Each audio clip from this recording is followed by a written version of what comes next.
Assalamualaikum warahmatullahi wabarakatuh. Nama saya Ilham Nur Asyifa dari Prodi Ilmu Komunikasi, Fakultas Ilmu Sosial dan Ilmu Politik. Perilaku kolektif dan gerakan sosial. A. Perilaku kolektif.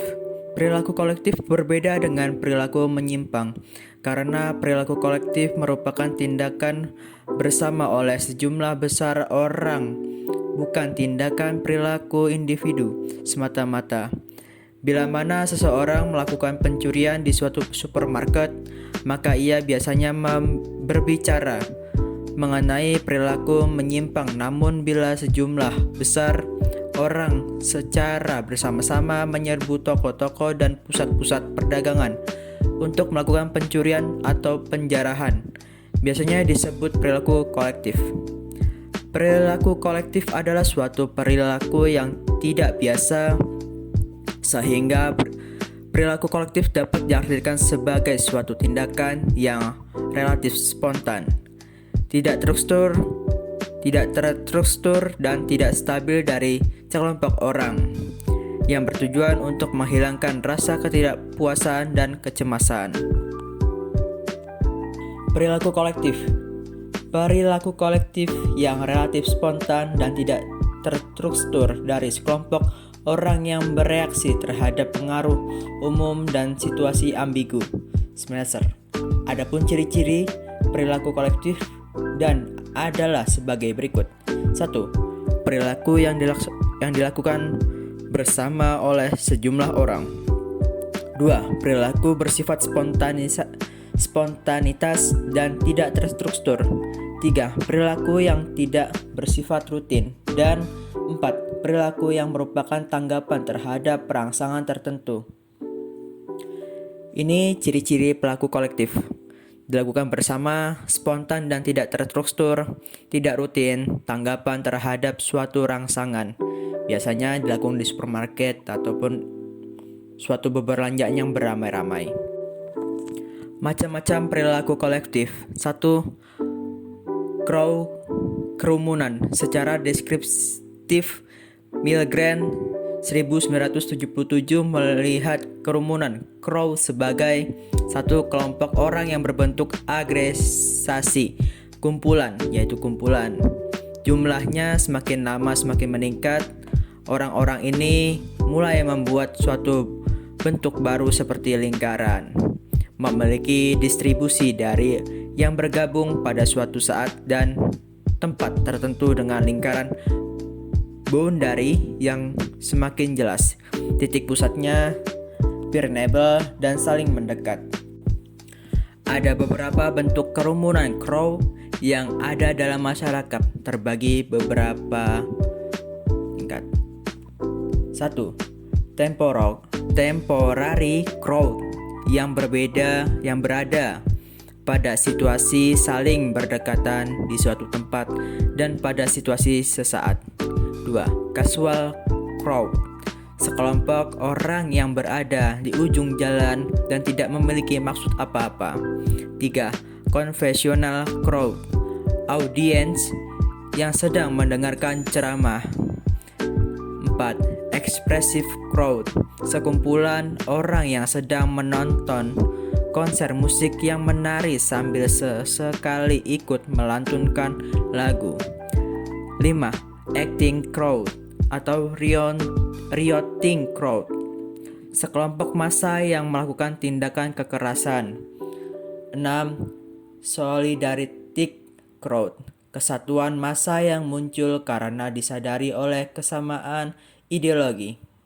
2. MOB adalah kerumunan crowds yang emosional yang cenderung melakukan kekerasan atau menyimpang, violence dan tindakan destruktif. Umumnya mereka melakukan tindakan melawan tatanan sosial yang ada secara langsung. Hal ini muncul karena adanya rasa ketidakpuasan, ketidakadilan, frustasi,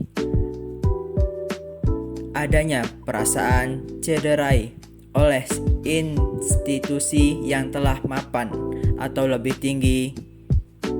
Bila MOB ini adalah skala besar, maka bentuknya menjadi kerusuhan massa.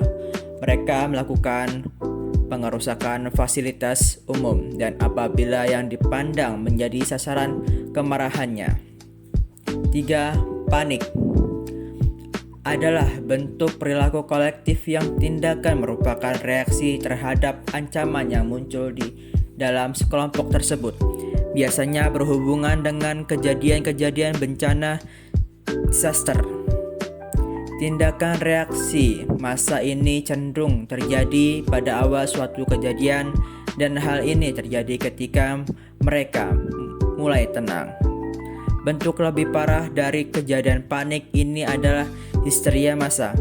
Pada histeria massa ini terjadi kecemasan yang berlebihan dalam masyarakat. Misalnya munculnya isu tsunami dan banjir. 4. Rumors adalah suatu informasi yang tidak dapat dibuktikan dan dikomunikasikan yang muncul dari satu orang kepada orang lain, yaitu isu sosial. Umumnya terjadi pada situasi di mana orang seringkali kekurangan informasi untuk membuat interpretasi yang lebih komprehensi. Media yang digunakan umumnya adalah telepon. 5. Opinion publik atau disebut public opinion adalah sekelompok orang yang memiliki pendapat beda mengenai sesuatu hal dalam masyarakat. Dalam opini publik ini antara kelompok masyarakat terjadi perbedaan pandangan atau perspektif. Konflik bisa sangat potensial terjadi pada masyarakat yang kurang memahami akan masalah yang menjadi interest dalam masyarakat tersebut. Coba adalah adanya perbedaan pandangan antar masyarakat tentang hukuman mati, pemilu, penetapan undang-undang tertentu, dan sebagainya. Bentuknya biasanya berupa informasi yang beda. Namun dalam kenyataannya bisa menjadi stimulator konflik dan masyarakat. 6. Propaganda adalah informasi atau pandangan yang sengaja digunakan untuk menyampaikan atau membentuk opini publik, biasanya diberikan oleh sekelompok orang, organisasi, atau masyarakat yang ingin tercapai tujuannya. Media komunikasi banyak digunakan untuk melakukan propaganda ini. Kadangkala juga berupa pertemuan kelompok crowds. Penampilan dari publik figur kadangkala menjadi senjata yang ampuh untuk melakukan propaganda ini. Hubungan antara kelompok, baik yang berbentuk hubungan antar ras, antar etnik, antar agama, antar generasi, antar jenis kelamin, atau antara penyandang cacat mental atau fisik dengan mereka yang sehat jasmani atau rohani, ataupun antara orang-orang konformis dengan para penyimpang seringkali melibatkan gerakan sosial, baik yang diprakarsai oleh pihak-pihak menginginkan perubahan maupun oleh pihak-pihak mempertahankan keadaan. B. Gerakan sosial. Contoh gerakan sosial adalah seperti yang diberitakan dalam majalah Times 13 November 1989 bahwa kaum homoseks di Amerika Serikat memperjuangkan hak untuk menjadi rohaniawan agama Katolik dan berbagai sekte dalam agama Protestan untuk menjadi anggota angkatan bersenjata dan untuk menjadi guru di sekolah. Di berbagai negara kita juga sering mendengar kaum perempuan berorganisasi dalam gerakan pembebasan kaum perempuan dan menentang praktik diskriminasi serta pelecehan seksual. Demikian presentasi yang dapat saya presentasikan mengenai pengantar ilmu sosial. Kurang lebihnya mohon maaf. Terima kasih sudah menonton.